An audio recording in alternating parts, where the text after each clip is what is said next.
Hey y'all.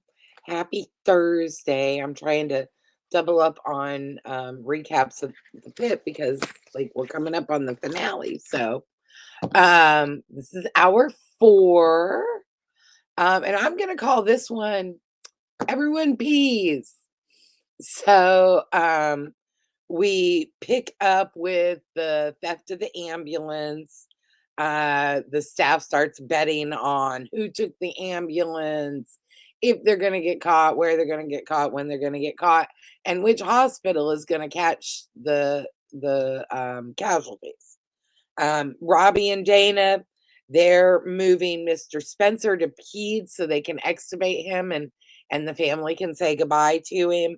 And Robbie's squirming about this room choice, and we're not really sure what or why. Then Robbie and Heather have a little exchange, and she offers to extubate Mr. Spencer for him, and he refuses. He extubates Mr. Spencer. The daughter's freaking out. And it's then that Robbie tells them about the Hawaiian ritual, which I can't even come close to pronouncing, so I'm not even gonna attempt. Um, that there are 4 simple things that you can do to say goodbye to a loved one. I love you. Thank you. I forgive you. Please forgive me. And I also, in my own life, found this personally very helpful. So I liked it. Robbie extubates, the kids gather. Robbie's starting to get triggered by the room. Then we pick up with Mohan and Santos. They're still working on Jenna, who's one of the other fentanyl ODs that got the bad Xanax. Her friend is being super annoying. And Jenna starts to freak out. Santos can't deal with her emotions. And Mohan schools her. It was a nice moment. Then we've got Mel and Langdon. They get a cockroach out of a patient's ear. She freaks out. Here's a nice, serious moment. Then we've got a little bit of levity, serious. That's one of the really great things about the show is that, and it also resorts to some gallows humor, which people that have worked in high stress situations like that, that's pretty common. Um, and the pacing of the show gives you that nice little bit of levity that you need. Um, we've got more ambulance betting.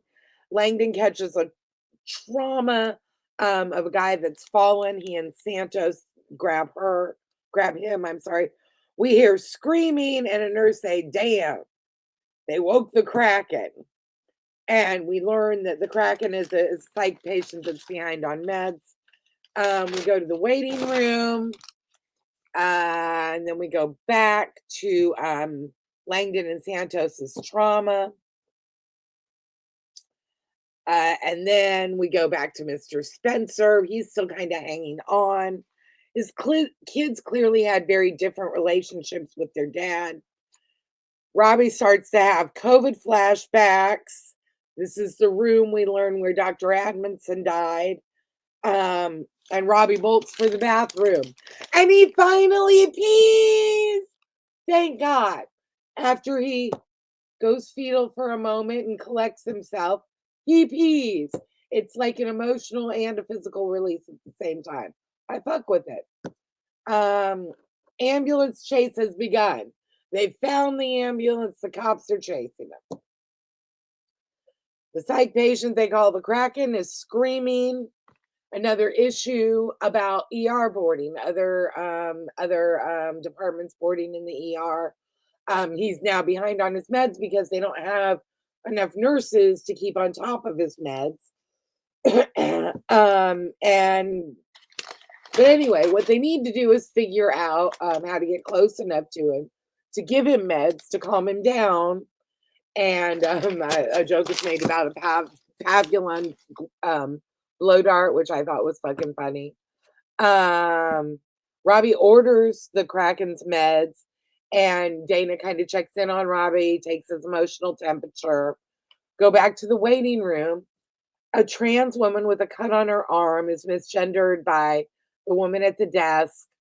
She's the woman at the desk uses this woman's dead name. It's Tasha is her name. And I want to take a moment. Obviously, y'all see, and again, I've mentioned both my children are trans, and this happens all the time, and most people don't think anything of it. But if you have a trans person in your life that you know and love, um, we do understand how hurtful that is, even unintentionally. And then the fuckers that do it intentionally, oh, suck a dick. But I just wanted to say that. Anyway, so we're with Tasha. McKay and Victoria pick up Tasha.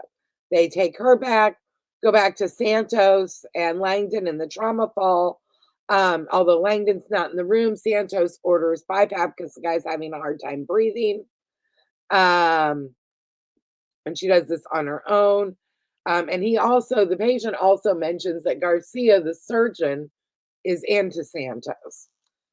Then we've got Heather and Mohan and Mel have a crying baby. Mel is scaring the shit out of the mom, kind of thinking out loud all the worst things to rule out. Robbie steps in. Then we've got Mateo who checks a troponin level on Doug Driscoll, who's the who's the douchey guy out in the waiting room. Doesn't want to wait his turn, and anyway, he reveals himself to be racist. And Mateo sends him back to the waiting room, and he's all pissy about it. McKay and Victoria look after Tasha. McKay does a really great job in this scene of making sure this wasn't an instance of self-harm without being obvious and making Tasha uncomfortable. And I appreciated that. We catch up with Santos and Langdon. Their trauma, the guy is crashing from the BiPAP that Santos put him on without talking to her and attending.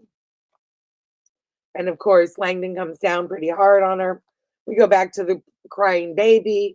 And Robbie's kind of directing the exam. What's turned out is a piece of hair has wrapped around the baby's toe and is cutting off circulation and hurting the baby. So, y'all, I'm going to go get some water. So hold up. Listen, I had a full glass when I sat down and started loading everything up, but I drank it cotton mouth, I guess. Anyway, what was I saying? Trauma. All right, back to the baby. Yeah, so a piece of hair wrapped around the baby's toes, cutting off circulation. Then we go to and they remove the hair with Nair, which I thought was funny. Then we go to the Kraken. Dana is assembling a team of people to basically rush him and give him his meds, and Huckleberry gets tagged in. Back to Santos and Langdon in the trauma. Langdon berates Santos, and then when Garcia comes in, is like, "What the fuck happened?"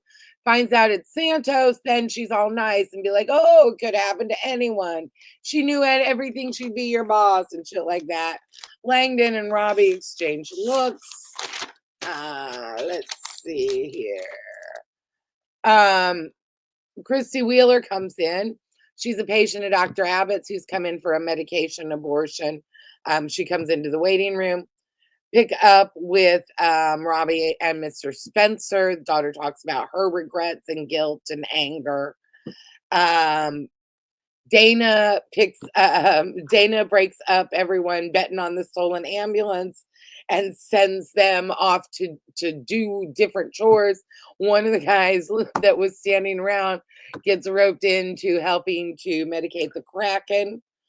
And Huckleberry gets tagged with the one actually giving him the injection. They tell him to go straight up the middle. And Huckleberry is rewarded with getting peed in, all and up in his face, which necessitates yet another pair of scrubs. Let's see. The nurse is like, "Oh, can I help you with this?" She flirts with Huckleberry. It's cute. McKay teaches Victoria how to suture while talking to Tasha about her work. She's a sommelier. Mohan and Santos talk to Jenna, the other fentanyl OD. Jenna's parents arrive.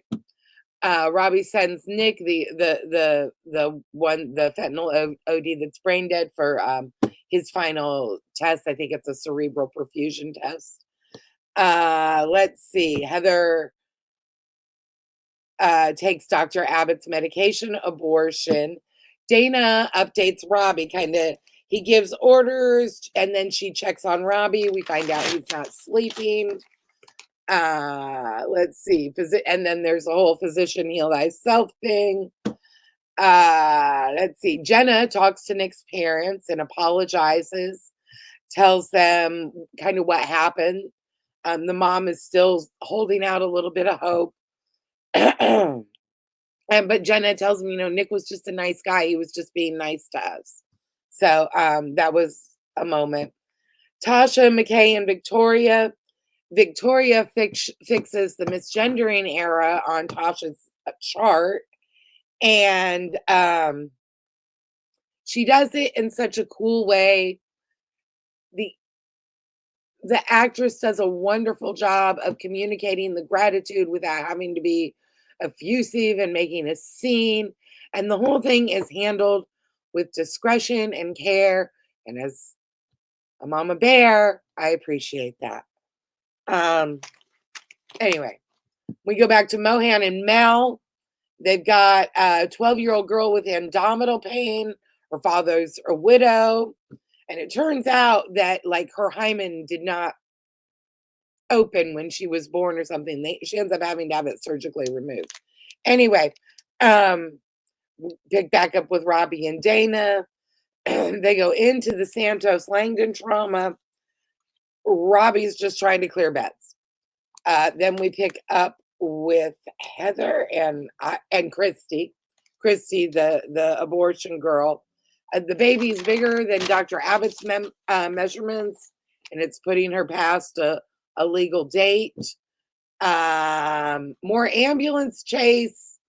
Kiara's a badass and was like, "But give me 20 on junkies here," and that was cool. And we got Mohan and Mel.